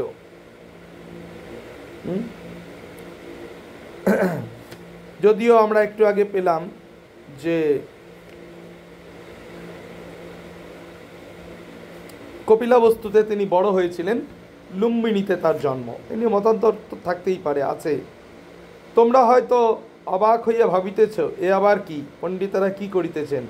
রাজকুমারের জন্মকালে আকাশের কোন গ্রহ কোথায় ছিল পণ্ডিতরা তাহাই গুণিতেছিলেন, আর গ্রহগুলির অবস্থান হইতে তাহারা জাতকের ভবিষ্যৎ জীবনও গুনিয়া বাহির করিতেছিলেন। ভারতবর্ষে ইহা একটি খুব প্রাচীন প্রথা। গ্রহ সংস্থান বিচার করিয়া জাতকের ভবিষ্যৎ সম্পর্কে যে কাগজ গণক ঠাকুর লিখিয়া দেন তার নাম ঠিকুজি। এমন হিন্দু পরিবারের কথাও আমি জানি যেখানে 1300 বছর আগেকার পূর্বপুরুষদের নাম এবং ঠিকুজি যত্নে রক্ষিত আছে। এইভাবে তিনি বলছেন, রাজকুমারের ঠিকুজি তৈয়ার করিতে পণ্ডিতেরা অত্যন্ত দীর্ঘ সময় লাগাইলেন। জাতকের ভবিষ্যৎ এরূপ অদ্ভুত অসাধারণ বলিয়া তাহারা দেখিতে পাইলেন যে বারংবার গণনার নির্ভুলতা পরীক্ষা না করিয়া এবং নিজেদের মধ্যে একমত না হইয়া তাহারা রাজার নিকট কিছুই ব্যক্ত করিতে সাহস পাইতেছিলেন না। অবশেষে তখন যখন নিঃসন্দেহ ও একমত হলেন পণ্ডিতেরা, তখন তাহারা রাজার সম্মুখে আসিয়া দাঁড়াইলেন। রাজা ব্যগ্রভাবে জিজ্ঞাসা করিলেন, জাতকের ফাড়া ঠাড়া নাই তো? জ্যোতিষীদের মধ্যে যিনি বর্ষিয়ান ছিলেন তিনি অগ্রসর হইয়া কহিলেন, মহারাজ, জাতক দীর্ঘজীবী হবে। রাজা স্বস্তির নিঃশ্বাস ফেলিয়া কহিলেন, সুসংবাদ বটে। শিশু বাঁচিবে কিনা এই বিষয়ে রাজার মনে শঙ্কা ছিল। আমরা এগিয়ে গিয়ে দেখব, একলা ঘরে বসিয়া রাজা চিন্তাসাগরে ডুবিয়া গেলেন। ভবিষ্যৎবাণীর কথা তিনি যতই ভাবিতে লাগিলেন ততই তাহার কানে এই কথাগুলি বাজিতে লাগিল, রানী পরলোক গমন করবেন, সর্বশ্রেষ্ঠ নরপতি, ধর্ম সংস্থাপক। সপ্তাহকাল পরে যে ঘটনা ভবিষ্যৎবাণীর সত্যতা প্রমাণ করিবে তাহা অতি নিদারুণ, সন্দেহ নাই। কিন্তু জ্যোতিষীর শেষ কথাগুলি রাজার মনে যে চিত্র জাগাইয়া তুলিল তাহা ছিল আরও নিদারুণ। ধর্মপ্রচারক সে তো সন্ন্যাসী, ফকির ভাবিতেই রাজা শিহরিয়া উঠিলেন। আচ্ছা দাঁড়াও, পণ্ডিত বলিয়াছিলেন মানবের দুঃখে দুঃখিত হয়ে সংসার ত্যাগ করবেন। গৌতম যদি কখনো মানবের দুঃখ না দেখেন তবে হয়তো ভবিতব্যের খণ্ডন হইতে পারে।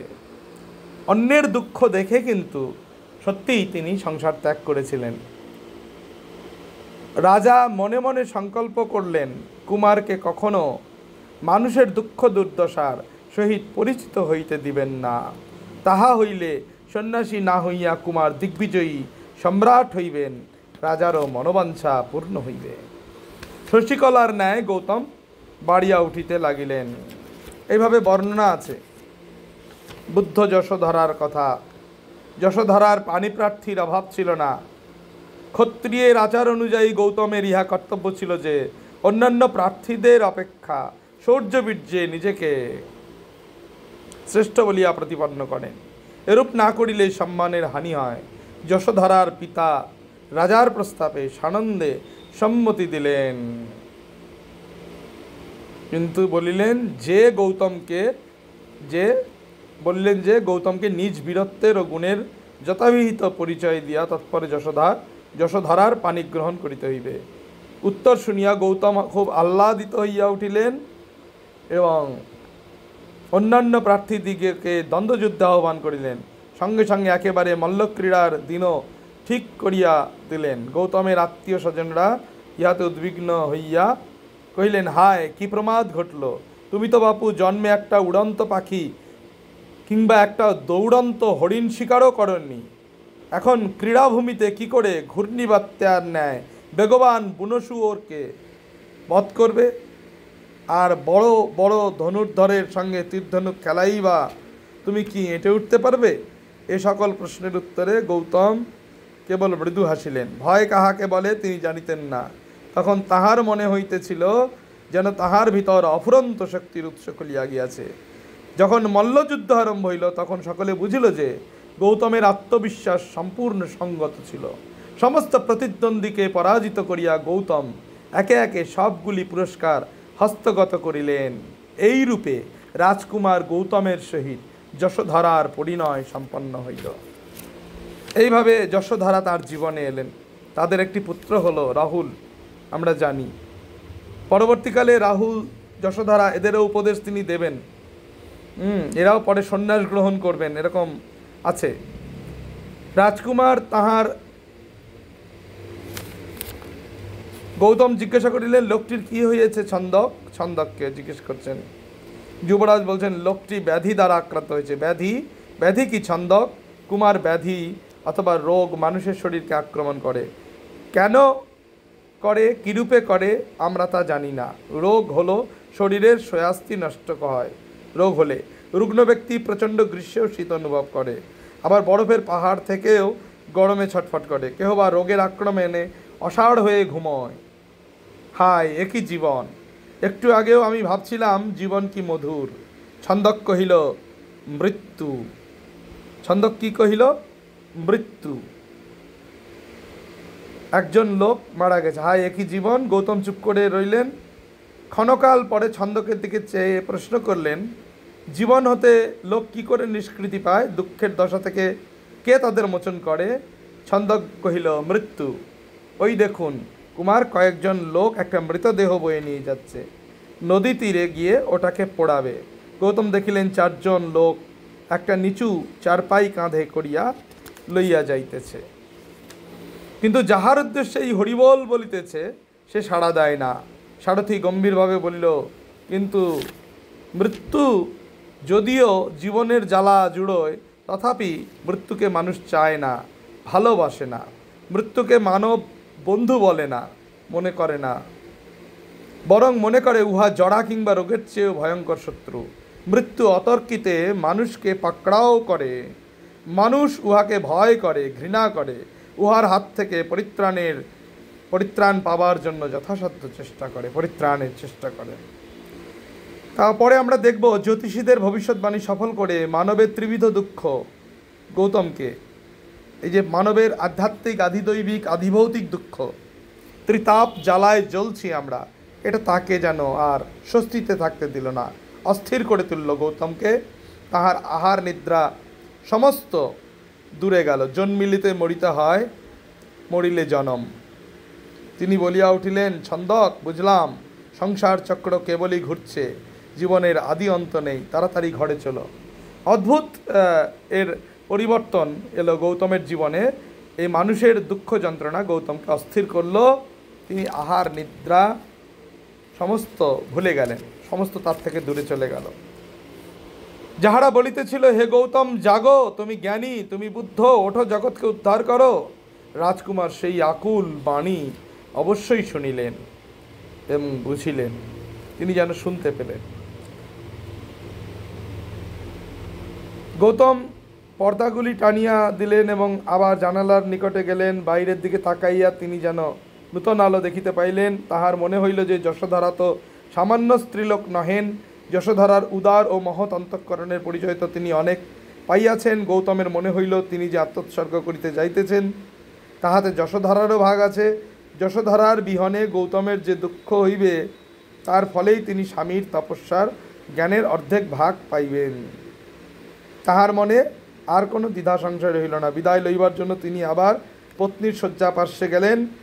আবার তিনি যশোধরার শান্ত মুখশ্রী অবলোকন করিলেন। পত্নীকে জাগাইতে গৌতমের সাহস হইল না। নইয়া তিনি অতি ধীরে তাহার পদচুম্বন করিলেন। যশোধরা ঘুমের ঘোরে ফোঁপাইয়া কাঁদিলেন। গৌতম তাড়াতাড়ি সরিয়া গেলেন। রাজকুমারের অদৃশ্য হইবার পরেও ছন্দক যেখানে ছিল সেখানে স্থাণুর ন্যায় অনেকক্ষণ দাঁড়াইয়া রহিল।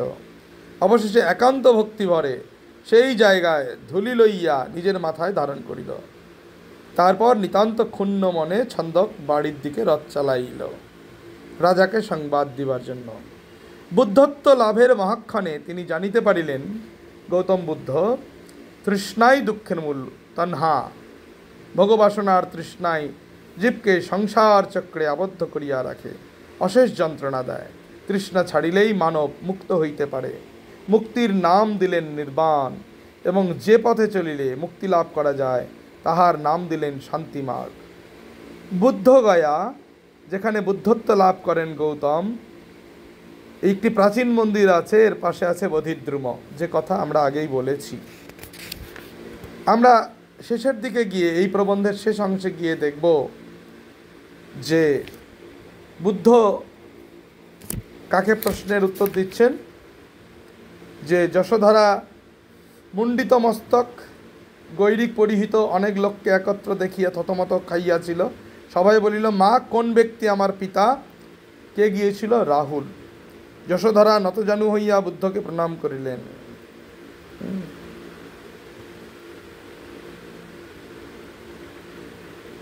বুদ্ধ থামিলেন না, তিনি রাজপ্রাসাদে ঢুকিয়া নিজের কামরায় গিয়া স্ত্রীপুত্রের সম্মুখে হাজির হইলেন। যশোধরাও গৈরিক পরিহিতা।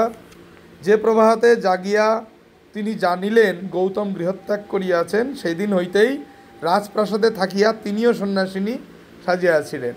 তিনি শুধু ফলমূল খাইতেন এবং ভূমিশয্যায় শুইতেন। সমস্ত অলঙ্কারপত্র তিনি খুলিয়া রাখিয়াছিলেন। যশোধরা নতজানু হইয়া বুদ্ধকে প্রণাম করিলেন, তাহার বাঁ দিকের বস্ত্রখণ্ড চুম্বন করিলেন। তাহাদের উভয়ের মধ্যে কথাবার্তা অতি অল্পই হইল।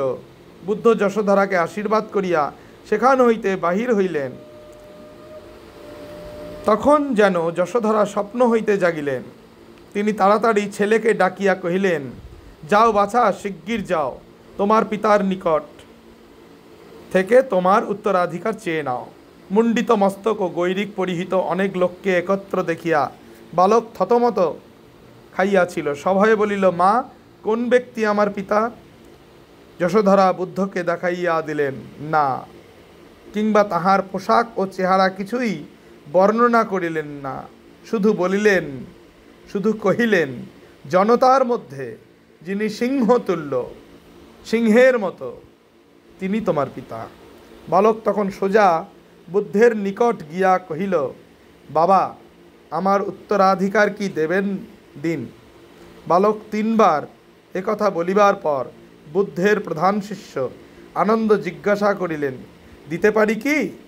বুদ্ধ বলিলেন, দাও। আনন্দ তখন বালককে গৈরিক বসন পড়াইয়া দিলেন। তখন তাহারা পিছনে তাকাইয়া দেখিলেন বালকের মাতাও নীরবে দাঁড়াইয়া আছেন। তাহার মুখ ঘোমটায় ঢাকা থাকিলেও স্পষ্টই বোঝা যাইতেছিল তিনি স্বামীর অনুগামিনী হইতে চাহেন। কোমল হৃদয়ে আনন্দ জিজ্ঞাসা করিলেন, প্রভু, স্ত্রীলোকেরা কি সঙ্গে প্রবেশ করিতে পারেন না? তাহারাও কি আমাদের ন্যায় অধিকারী হইতে পারেন না? বুদ্ধ উত্তর করিলেন, এ প্রশ্ন কেন আনন্দ? স্ত্রীলোকেরাও কি ত্রিবিধ দুঃখ ভোগ করেন না? তারা কেন শান্তি মার্গে চলতে পারবেন না? আমার ধর্ম, আমার সংঘ সকলের জন্য। আনন্দ, তবুও এ প্রশ্ন জিজ্ঞাসা করে ভালোই করেছ। আনন্দ, তবুও এ প্রশ্ন জিজ্ঞাসা করে ভালোই করেছ। কে বলছেন? বুদ্ধদেব বলছেন। যশোধরাও সংঘে প্রবেশ করিলেন এবং স্বামীর বাসস্থানের নিকটে থাকিবার অনুমতি পাইলেন। এইরূপে তাহার সুদীর্ঘ বিরহের অবসান ঘটিল। তিনিও শান্তিপথের যাত্রী হইলেন। শিব ও বুদ্ধ, এই যে দুটি প্রবন্ধ, দুটি লেখা এই বইটিতে, এই অনুবাদ, ইংরেজির অনুবাদ স্থান পেয়েছে। সেখানে আমরা শিব আর বুদ্ধ দুটোর তুলনা যদি করি, দেখব যেটুকু বোঝা যায়, উভয়ের যে ত্যাগময় জীবন, উভয়ের যে পত্নীর প্রতি প্রেম, ভালোবাসা, পুত্রের প্রতি কর্তব্য, যেমন বুদ্ধের আমরা লক্ষ্য করি, তেমনি উভয়ের মধ্যে যে ত্যাগের মনোভাব, উভয়ের যে হৃদয়বত্তা, উদারতা, তা অতুলনীয়। বুদ্ধের হৃদয়বত্তা, অপরের দুঃখে হৃদয় কাঁদা এবং অপরকে, সমাজকে দুঃখের হাত থেকে রেহাই দেবেন বলে নিজে সন্ন্যাস গ্রহণ করলেন, সব সুখ ঐশ্বর্য ত্যাগ করে সন্ন্যাসী হলেন। আর শিব, সদা শিব, তিনি সর্বদাই সন্ন্যাসী, ত্যাগী। তিনি কখনোই সংসারটা ঠিকমতো করতে পারলেন না। তিনি দেবকুলকে রক্ষা করবেন জন্য নিজে হলাহল কণ্ঠে ধারণ করে নীলকণ্ঠ হলেন। তো শিব আর বুদ্ধের হৃদয়বত্তা, প্রেম এবং জ্ঞান, দুইজনই জ্ঞানী, দুইজনেই যেন অদ্বৈত সূচক সেই তত্ত্বের সূচনা প্রদান করেন। দেবাদিব দেব মহাদেব এবং বুদ্ধদেব দুইজনেই যেন সেই অদ্বৈত তত্ত্বকে প্রকাশের একটা ইঙ্গিত, একটা উপায় নিজেদের মধ্যে বহন করে নিয়ে চলেছেন, যে সেই পথেই যেন আমাদেরকে প্রেরিত করছেন। এই দিক থেকে বিচার করলে শিববুদ্ধের অভূতপূর্ব সাদৃশ্য রয়েছে। হয়তোবা ভগিনী নিবেদিতা, সিস্টার নিবেদিতা এসব কারণ থেকেই শিববুদ্ধকে প্রায় সমাসনে, প্রায় কাছাকাছি সাদৃশ্যপূর্ণ সহাবস্থানে রেখে এই পুস্তকটির লেখাটির লেখা বিষয়, তুলনামূলক লেখাটি সম্পন্ন করেছেন। তো যাই হোক, আজকে এই গৌতম বুদ্ধের পূর্ণ আবির্ভাব তিথি বৈশাখী পূর্ণিমাতে তিথিবারের মহা সম্মিলনও ঘটেছে। আমরা শিবের কথাও একটু একটু জানলাম, মহাদেবের কথা। আজকে তাঁরই বার, শিববার, সোমবার। এই সোমবারে বৈশাখী পূর্ণিমা, বুদ্ধ পূর্ণিমা পড়ায় আরও যেন একটা অভিনব মাত্রা লাভ করেছে আজকের এই তিথিবারের শুভ সংযোগে। এই অত্যুত্তম, অতি পবিত্র এই দিন এবং তিথিতে আমরা ভগবান বুদ্ধের পাদপদ্মে সাষ্টাঙ্গ প্রণতি নিবেদন করি এবং কিছু স্তব গানের মধ্য দিয়ে আজকের এই অনুষ্ঠানের বিরতি ঘটবে। এই বাংময়ী পূজা, বুদ্ধ পূজার বিরাম হবে। ওম শান্তি। अथ श्री बुद्धदेव स्तोत्रम्। न ब्रह्मलोके न च देवलोके न यक्षगन्धर्व मनुष्यलोके लोकस्य जाति जरापनेतात्वं लोकस्य जाति जरापनेता नान्योऽस्ति त्वत्तो हि मनुष्यचन्द्र पक्षद्वये।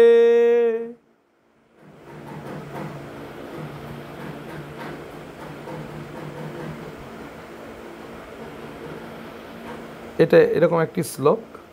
আরেকটি আছে, বদ্ধ্বা পদ্মাসনম ইয়ো নয়নযুগমিদং ন্যস্য নাসাগ্রদেশে ধৃত্বা মৌনম চ শান্তৌ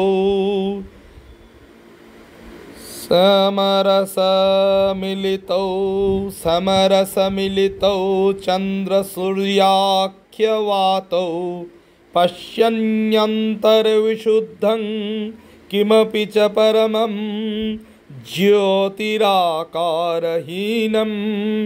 সৌখ্যাম্বুধৌ নিমগ্নঃ সদিশতু ভবতাং জ্ঞানবোধং বুধোয়ম।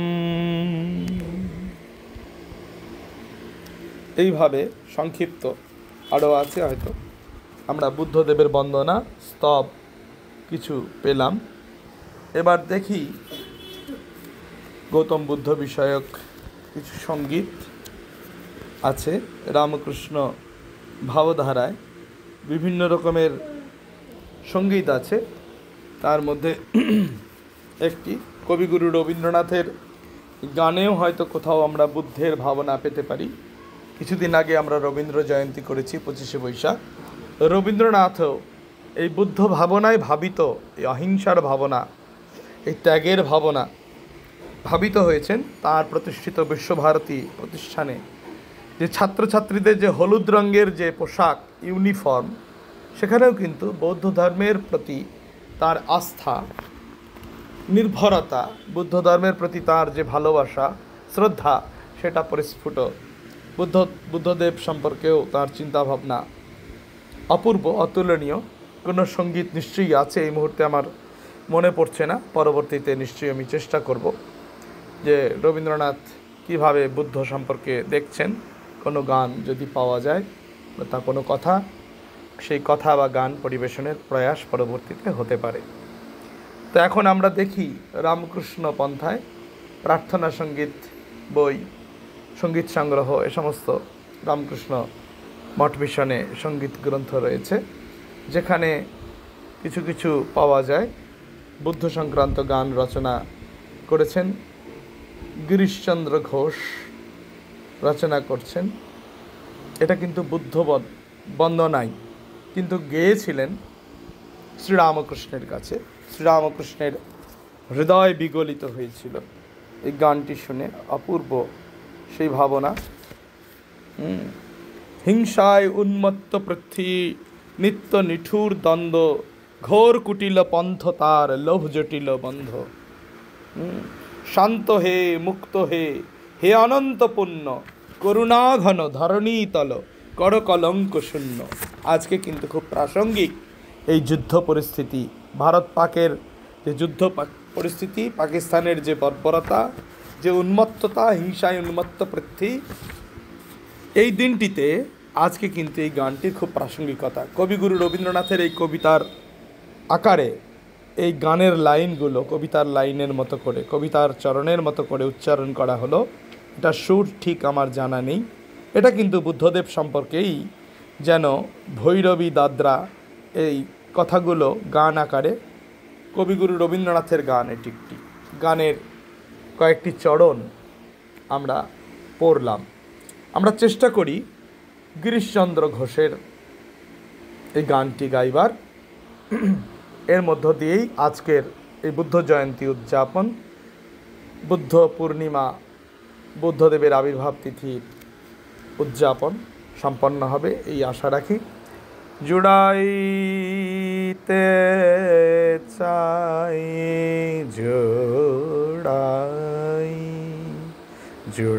জুড়াইতে চাই, কোথায় জুড়াই, কোথা হতে আসে, কথা ভেসে যায়, কথা ভেসে যায়, জুড়াই, জুড়াইতে চাই, কোথায় জুড়াই, কোথা হতে আসি, কোথা ভেসে যায়, ফিরে ফিরে আসি, কত কাঁদি হাসি, কোথা যাই, সদা ভাবে গোতাই, জুড়াইতে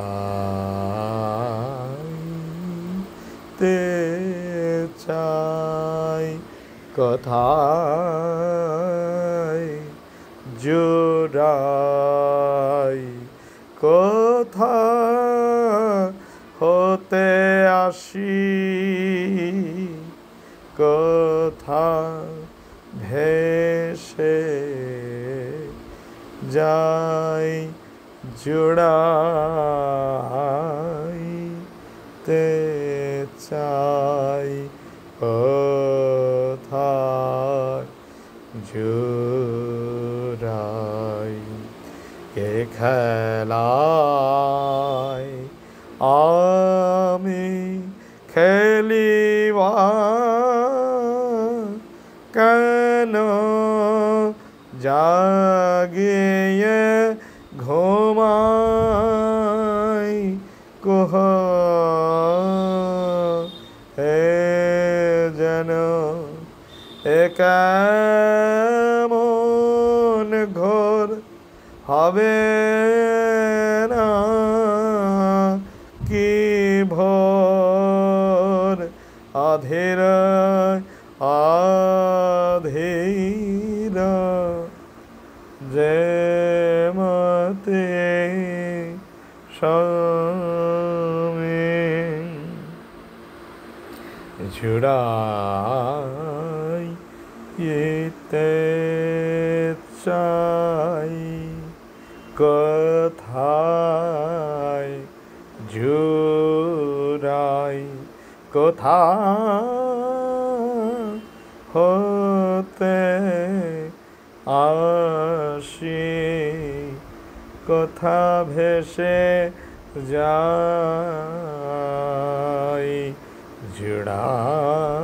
জুড়াইতে চাই কোথায় জুড়াই যে আছো চেতন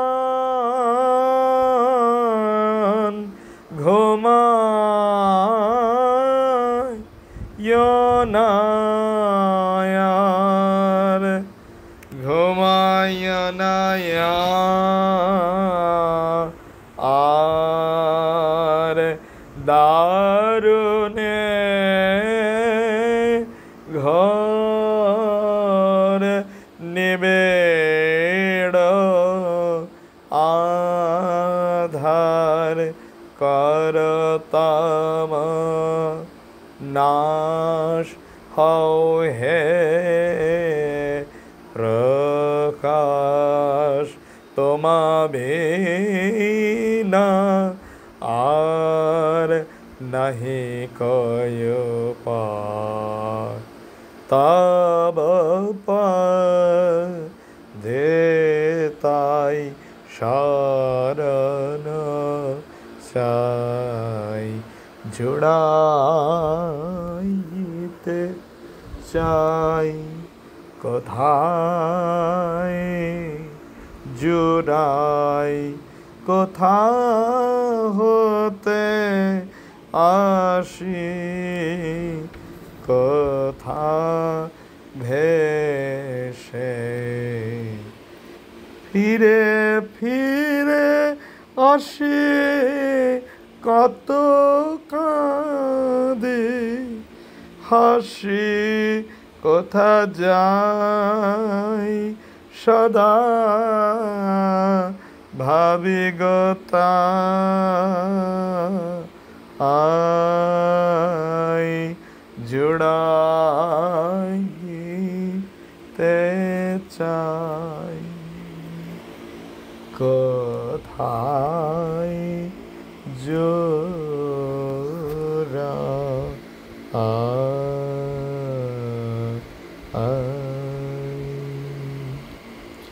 ओम शांति शांति शांति हरि ओम तत्सत् श्री राम कृष्णार्पणमस्तु। जय श्री गुरु महाराज जी की जय। जय महामाई की जय। जय स्वामी जी महाराज जी की जय। जय अत्रे गंगा माई की जय। जय भगवान बुद्ध सिद्धार्थ देव की जय।